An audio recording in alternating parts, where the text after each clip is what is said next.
My name is Jon Crowe. About 10 years ago, we got into Toppers as a family business. Actually, my dad and I started it together. We knew we wanted to get into the pizza industry, specifically in Lincoln, close to campus. But we knew that it would be challenging to kind of do it all on our own, come up with every single idea on our own.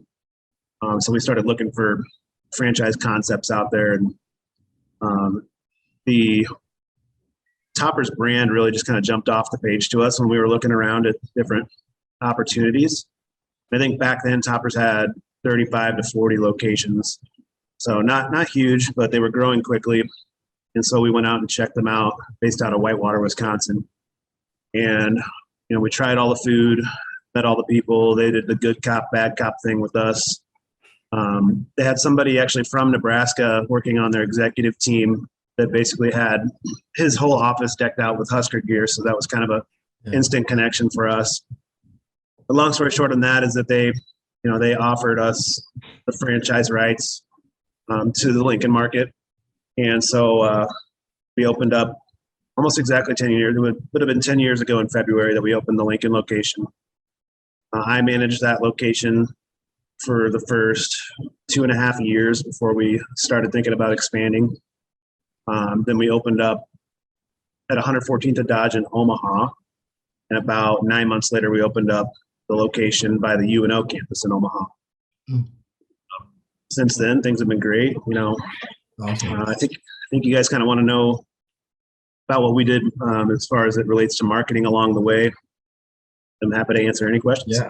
Yeah. So I think you're so far doing, obviously sounds like a great job with the growth of Toppers here in the state of Nebraska.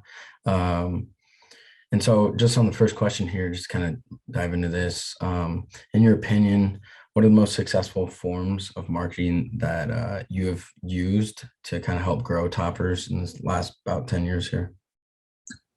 Yeah, I thought a lot about this one as I was driving down here today. And of course, it's changed quite a bit over the years as far as moving from more of a brand recognition type strategy to now kind of calls to action.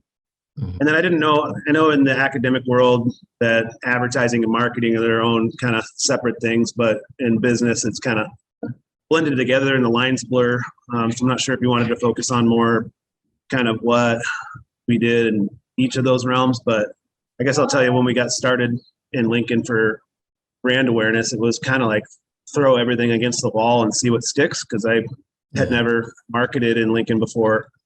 I had a good idea what might work. I don't know if you know this about me, but I actually studied marketing and advertising at UNL.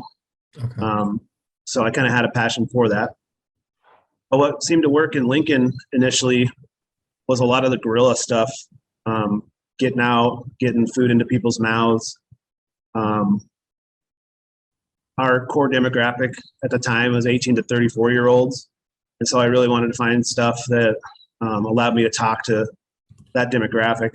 And our brand was a lot edgier at that time than it is now. And so I wanted to find kind of outlets that allowed me to embody that brand. And I came to a pretty close partnership with 1041 The Blaze. They seem to allow us to say kind of our edgier taglines and, just kind of be ourselves on their airwaves. A couple other radio stations I talked to were kind of turned off by some of the things that we wanted to say. In fact, I think I was asked to not come back to one of those stations that I went to because of one thing I said. But anyways, other things like just getting our menus into like frat houses and dorms was a big deal. Mm-hmm. In fact, at the time when we opened, our menu had a character basically holding a pizza peel. Okay. And it said "Spank Your Buds," and that actually turned off the I think it's the IFC, whatever the fraternity council is. Okay. They said it resembled hazing, and so they pulled all of our menus out of all the fraternities and sororities. And I thought, wow, this is great, because now people are really going to want to try us if they're pulling it out of people's hands. So it was kind of one of those, there's no negative marketing kind of deal, no negative publicity. And then kind of over the years, as we moved to Omaha, I tried to recreate what worked in Lincoln. Found out that radio in Omaha is really hard to make a splash. So another thing that had worked in Lincoln was a lot of direct mail pieces that we'd sent out. We'd constantly use a program called EDDM and just mail every address in our delivery zone just repeatedly throughout the year. That seemed to translate to Omaha better than the radio. And then as time moved on, things began to shift to where they are now, which is almost exclusively digital marketing pieces. We also have shifted over the course of time where the way it works with Toppers is that they used to require that we hand over basically 3.5% of our budget to them to do national type stuff, and then required us to spend another 3.5% locally how we see fit. As we've gone to digital, it allows kind of smaller chains like us to do better co-opting with our money, because I'm not sure if you're familiar with how they do co-ops for like TV and things like that. We can't really play in traditional TV because trying to pull together money from Lincoln and 2 Omaha locations to buy enough airtime in a market like Omaha is expensive and hard to do. But yeah, the digital front now, we can co-op better with people across the country and then just geo-target our messages and playing games like the CCTV, the pre-roll stuff on Hulu and Apple TV, things like that. You definitely kind of explained, like, I guess over time how it definitely has changed, which was kind of one of our other questions. And then also, so maybe going back on what you said, how kind of your target audience, and I don't know if it's still like this right now, was 18 to 34. And obviously you're kind of located in the 2 main college areas in the state. So I can't imagine it's changed too much, but your other location in Omaha, I guess, is there definitely, like, what do you do to market those different locations? So the West Omaha, or I guess outside of downtown, or the Omaha UNO location compared to any other location? Yeah, we actually have kind of tailored messages now that go to, we just refer to them as like urban markets, semi-urban markets, and residential. Okay. And so Lincoln would be considered an urban campus market. The one on 114th and Dodge would be considered a residential market. We stay true to our kind of core brand. We just might take a little bit of the edge off for those residential areas. Mm-hmm. As far as our core demographic, it doesn't change who we're trying to reach. We're trying to get the younger up and coming generation, the trendsetters that are coming out, and trying to get with them early, kind of before competitors do, and kind of build that trust with them and make them laugh a little bit, and that's changed over the years too. What made 18 to 34-year-olds laugh 10 years ago is it might upset somebody now, so we, like I said, we were way edgier than we are now 10 years ago, whereas now we're kind of more conscious of what Gen Z is thinking. We're trying to tailor our message to them. Yeah. Okay. That was going to be my question, is how that shifted over time for you to target a demographic when you first started 10 years ago versus a demographic now with those edgier content. Do you find yourself planning ahead more now on what the change could be as things continue to shift, especially online where things can be researched more? Yeah, I mean, as far as my role in all this, I'm kind of more of like executing it on the ground. The branding and messaging is coming from our corporate offices. But I think I mentioned in my email to Josh, I do sit on the Franchise Advisory Council. And it's an elected position to kind of represent all the other franchisees across the country. And so I have my fingers on that pulse and offer my 2 cents here and there. And of course, I stay on top of kind of researching the trade pubs and everything. But I let them do the job they get paid for, and then I just kind of check them on it.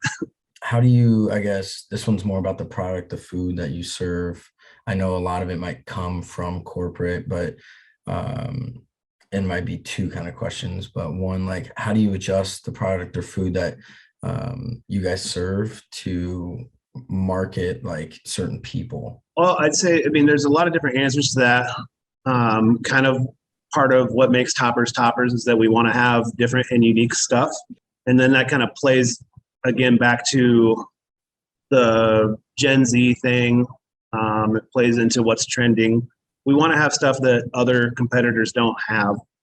And we want it to be, relevant to ongoing trends and relevant to what our core demographic is wanting to consume. Yeah. So, and as far as services, adjusting services, it's just we invest heavily in technology right now as a national company, which allows us. And actually, luckily, we did it right before 2020 came around. So we were able to pivot really quickly and roll out curbside pickup, which was never a thing for us. Over the course of like 2 weeks, we got it put together across the country. So we've rolled out our loyalty program, our app. Those two, like the loyalty program and the app, are huge as far as marketing is concerned, because we're going to have all sorts of information on our customers that we own that we can use to kind of segment our messages and segment what we show customers on our website. It's going to know that Josh likes to have just a pepperoni pizza and Chandra likes to have our loaded tatza. And it's going to show Josh the pepperoni when he logs on to toppers.com. It's going to show Chandra the loaded tatza. So you did mention a little bit about competitors. Kind of going into that, how much do you market any sort of research or look into what competitors are doing and kind of base what, like, hey, I want to start doing this, or they're doing that, let's do this? At the risk of sounding like a broken record, there's kind of a lot of different answers to that as well. Kind of depends on who you consider our competitor. Of course, we want to compete with the big three. But when it comes to competing with them, it's hard to compete on an advertising or marketing budget, right? They've got all the money in the world. So really the best marketing for us against them is to provide a high quality product and better service and focus on the things that they might take for granted with customers. Mm-hmm. I don't know how often you come into our store, but our team members are supposed to offer every customer plates, napkins, crushed pepper, Parmesan. We try to visibly double check our food before it goes to our customers, just things like that to separate us from the big guys. And then locally, obviously there's some competition, but I'm just a pizza fan, so I'm not trying to I think Lazari's is gone now, but Lazari's was my favorite pizza when I was in college down here. I'm not trying to take them out. But, Boss's Pizza comes to town. They're a small chain. I want to compete with them. I watch what they do and just try to outsmart them. As far as my spends go locally, watch it as far as hours go, who's open what hours. Like Domino's opened up literally right next door to us several years ago. And the first thing I said was, well, we're not going to outspend them in this area. We're going to make sure that we upgrade our team, have the best people there. So that involves things like, what are we paying people to provide that service that we can market that's better than them? And we've been setting back-to-back record years with them next door to us. So it's working. When it comes to those bigger places coming in next to you, do you think when it comes to setting you apart, obviously you can't outspend them, but you've built things like your loyalty programs, you've built the social media basis. Do you think technology has had a big impact on how people connect with your business overall, especially within your demographic, rather than like these big guys with this big advertising? Yeah. In fact, we recently had a study come back from our customer base. Actually, it was a study of about 300 existing customers and 300 people that had never had Toppers. And one of the questions specifically was basically ranking our technology versus the big guys' technology. And Domino's is known as a technology company that just happens to sell pizza. But in this survey, both the people that had never tried Toppers before and our customers actually rated our technology better than theirs, which was shocking to me, actually. I knew that we kind of punched above our weight class as a 70 chain pizza restaurant, but I never would have thought that they would have rated us higher than the company that's known for their tech. What would you say is the most ordered type of pizza from Toppers alone? Well, if I want to be boring, I'll tell you it's pepperoni pizza is the number Yeah. one thing that goes out. But as far as specialty pizzas go, it's got to be, I haven't looked for a while, but several years in a row, it was the buffalo chicken. And to add a second part to that, what is your favorite? Give us the inside scoop. What do you think is the best thing? So going back to the stories of checking out Toppers before we decided to franchise with them, I was actually on a personal pizza quest to find what I thought was the best buffalo chicken pizza. And so that's the first thing I tried when I went out there, and it's been my favorite ever since. No, go Big Red. Go Awesome. Big Red. All right. Thank you so much for meeting with us today. All right. Thanks, guys. Thank you. We appreciate it. You take care. Bye. Bye.